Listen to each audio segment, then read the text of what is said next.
going on, everybody? This is Connor from Qluxcars, my Instagram page, but also a race car enthusiast. If you can see here, this right here is my Lamborghini Super Trofeo Evo 2.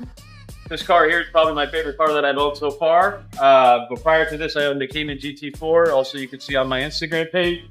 Some of the cool highlights about this car here that I just want to tell you guys about is that this car is the Super Trofeo Evo 2, like I talked about. It's actually in its last year for the Super Trofeo season.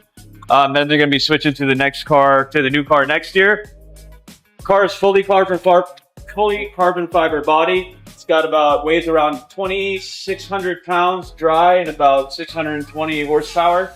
So the thing really has a lot of horsepower to the rear wheels. Got a naturally aspirated V10 engine here in the back, which is probably one of the best sounding engines I can think of in a race car, to be honest. Rear spoiler here has multiple different angles so we can change the downforce on the vehicle. This car, hands out, like one of my favorite cars to drive.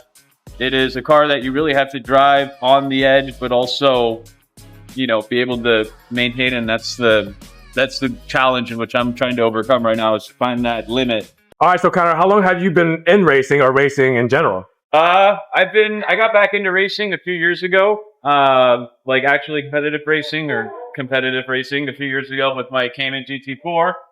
I did go-karting as a kid, but mainly it was probably in the last 5 years, 6 years, I got back into it and quickly graduated into my GT4 car, this car, because of father time.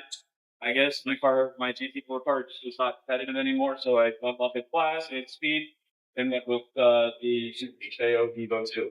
So it's definitely a car that you probably need some racing experience, or you definitely need some racing experience to get into. It's not something you just jump into right off the bat, but if you are interested in racing, it is a great vehicle to step up from the GT4 class vehicles. And what's your favorite thing about this car in particular?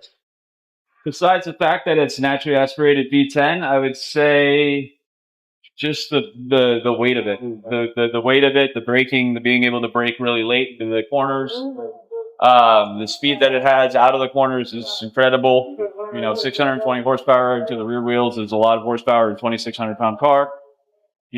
Put some gas in it, you throw me into it, you're looking at 2,800 pounds and 620 horsepower.